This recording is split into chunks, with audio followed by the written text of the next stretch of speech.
अस्सलाम वालेकुम स्टूडेंट आज हम मल्टीपल रिग्रेशन सिंपल रिग्रेशन की मल्टीपल चॉइस करेंगे। और सबसे पहले क्वेश्चन नंबर 1 इसका है, a process by which we estimate value of dependent variable on the basis of more or one or more independent variable is called. यहाँ पे student अगर हमारे पास एक इंडिपेंडेंट वेरिएबल हो तो उसको हम सिंपल रिग्रेशन कहते हैं। अगर एक से ज़्यादा हो तो उसको हम मल्टीपल रिग्रेशन कहते हैं। तो यहाँ पे फिलहाल सिंपल रिग्रेशन की बात हो रही है, तो dependence of one variable on other variable that is called regression. तो ये रिग्रेशन वाला ऑप्शन आपका करेक्ट है। Next, a method of least square dictates that we choose a regression line where the sum of square of deviation of points from line is minimum। ये यहाँ पे लफ्ज़ line होगा, लाइन से LINE line, जिसको हम कहते हैं summation y minus y hat square is minimum. y minus y hat square is minimum. A relationship where the flow of the data points is best represented by curve। अगर ये curve होगा तो फिर उसको हम नॉन लीनियर कहते हैं। ये पॉइंट यहाँ पे एक क्लियर कर, अगर ये कर्व होगा तो उसको हम नॉन लीनियर रिलेशनशिप कहते हैं।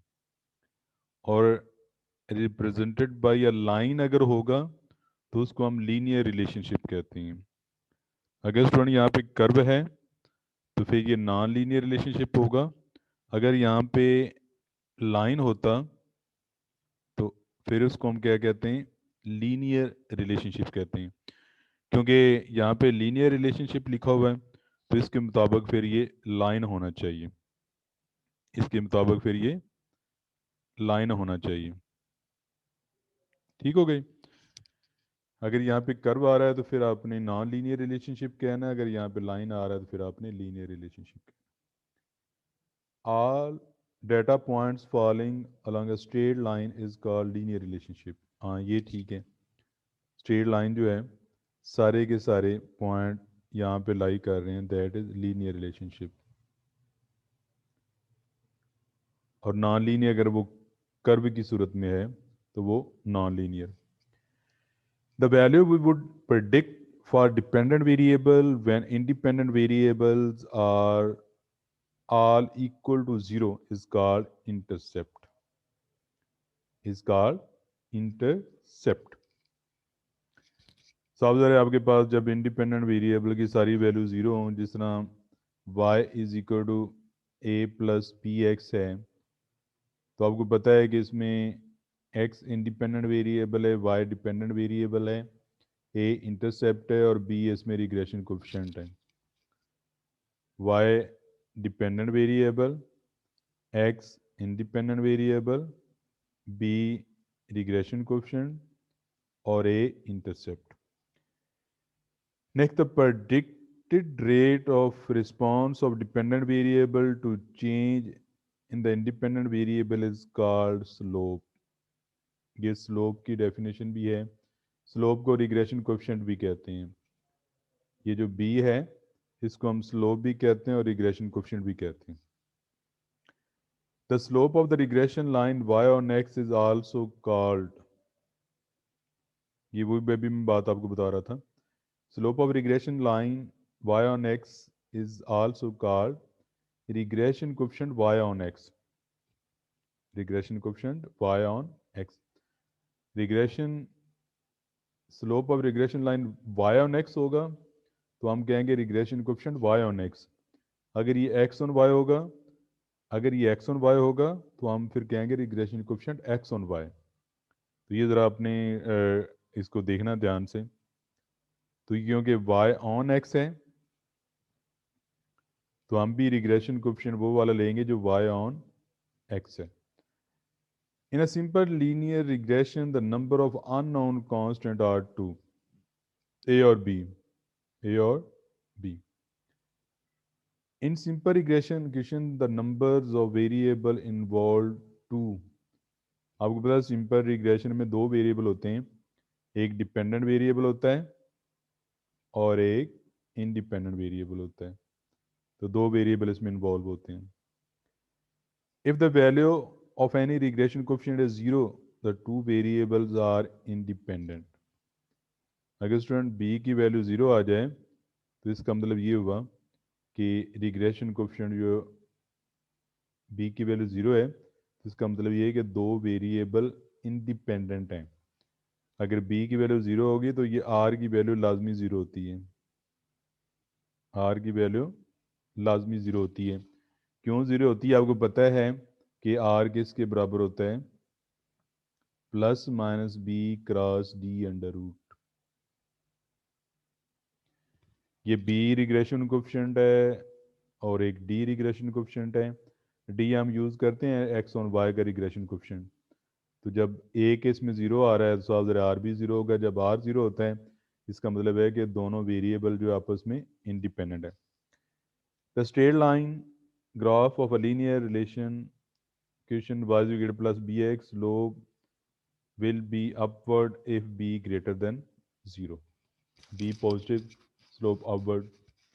The straight line of the linear equation y is equal to a plus bx slope will be onward when b less than 0. Downward, upward, upward होगा तो b greater than 0 होगा, downward होगा तो b less than 0 होगा। b less than 0 का मतलब है कि नेगेटिव स्लोप है और b greater than 0 का मतलब है कि पॉजिटिव स्लोप है। The straight line graph of linear equation y is equal to a plus bx slope is horizontal if b is equal to 0. जिस तरह ये आपके पास है ना डाउनवर्ड अपवर्ड डाउनवर्ड अपवर्ड, अगर इक्वल टू 0 तो इसका मतलब है कि वो slope is straight line of the linear equation, the slope is horizontal. If the regression line y hat is equal to 5, then value of regression coefficient y on x is 0. साफ ज़ाहिर है कि ये कांस्टेंट आ रहा है तो आपको पता है कि y is equal to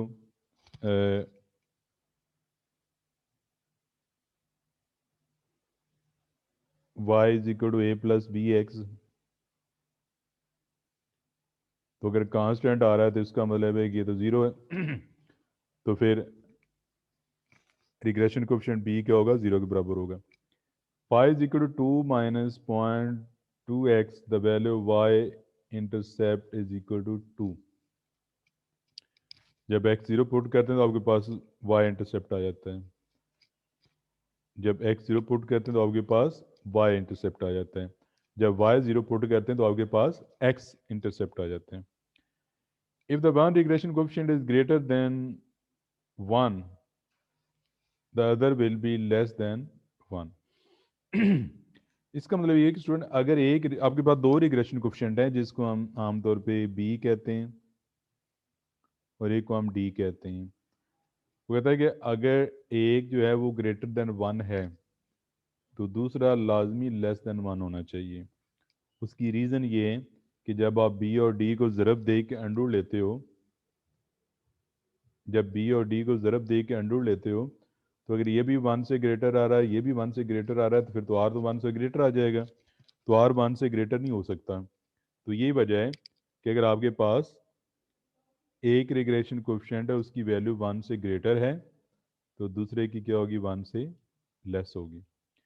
to determine the height of a person when his height is given regression problem. Dependent variable is also called regression. Dependent variable also called regression, predictant, explain, ये सारे उसके नाम हैं। All of these. तो आपने याद रखना है कि डिपेंडेंट वेरिएबल के इतने नाम हैं। Independent variable is also called regressor. फिर in regression Y is equal A plus B x, Y is called dependent variable, ये आपको पता होना चाहिए। In regression equation X on Y, X is called dependent variable. अब यहाँ पे दोनों में ये भी ए प्लस बी लिखा हुआ है, ये भी आप ए प्लस बी लिखा हुआ है। तो आमतौर पे हम जब लिखते हैं तो हम लिखते हैं x is equal to c plus d y. इस सूरत में हम सी को इंटरसेप्ट कहते हैं और डी को रिग्रेशन कोफिशिएंट कहते हैं। अगर ये आपने दोनों सेम नोटेशन यूज़ करनी ए और बी, तो फिर ये ज़हन में रखें कि जो बी होता है असल में वो बी वाई एक्स कहते हैं, जो डी होता है उसको बी एक्स वाई कहते हैं, और जो ए होता है उसको ए वाई एक्स कहते हैं, जो सी होता है तो उसको ए एक्स वाई कहते हैं। ये जो हमेशा पहले आता है ये डिपेंडेंट वेरिएबल होता है, और ये दूसरे नंबर पे आता है वो इंडिपेंडेंट वेरिएबल होता है। तो ये देखें, ये डिपेंडेंट वेरिएबल है, ये इंडिपेंडेंट वेरिएबल है, तो वाई ऑन एक्स, तो वाई ऑन एक्स में बी आता है और एक्स ऑन वाई में डी आता है। तो ये ज़रा थोड़ा सा अपने इसका ज़हन में रखना है कि इनमें क्या फ़र्क है। ये उसके बाद integration equation y is equal to a plus B x, a is called intercept. वो तो आपको पता ही है, को इंटरसेप्ट कहते हैं। Regression equation always passes to the centre of the data x bar y bar. Regression line हमेशा x bar y bar से गुजरती है। The independent variable in a regression line is non random variable. ये आपने याद रखना है कि जो इंडिपेंडेंट वेरिएबल होता है वो नॉन रैंडम वेरिएबल होता है, और जो डिपेंडेंट वेरिएबल होता है वो रैंडम वेरिएबल होता है। The graph showing the paired points x Y is called scatter diagram. जो आप एक्स और वाई लेके एक ग्राफ ड्रॉ करते हैं, इसमें एक्स एक्सिस वाई एक्सिस, तो ये जो पॉइंट आप ड्रॉ करते हैं इसका जो ग्राफ आता है उसको हम कहते हैं scatter diagram. The graph like this represent the relation that is linear. जब एक लाइन की सूरत में होगा that is linear. The graph represent the relation that is linear negative. अच्छा, ये इसमें स्टूडेंट ये जो लाइन इस तरह जा रही है ना, इसमें स्लोप पॉजिटिव होती है। जो लाइन इस तरफ आ रही है इसमें स्लोप नेगेटिव होती है, इसलिए उसको इस लीनियर नेगेटिव की सेंस में कहा गया है। ये फिर लीनियर पॉजिटिव है, ये लीनियर नेगेटिव है। आपने यहाँ पे ये भी पॉइंट ध्यान में रखने हैं कि इसकी स्लोप पॉजिटिव होती है और इसकी स्लोप नेगेटिव होती है। When the regression line passes through the origin, then the intercept is 0. जब आपके पास लाइन origin से गुजरती है, origin से गुजरती है, तो उस वक्त आपके पास a की वैल्यू क्या होती है? 0 होती है। जब लाइन origin से गुजरती है तो आपके पास a की वैल्यू 0 के बराबर होती है। तकरीबन origin इंटरसेप्ट इसमें 0 होता है। When bxy is positive, then byx will be positive.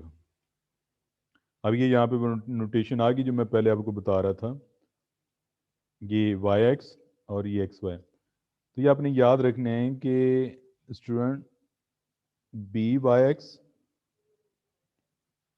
B x y और वाई एक्स, ये तीनों की अलामत एक जैसी होती है। किसी एक डाटा सेट के लिए तीनों की अलामत एक जैसी होती है।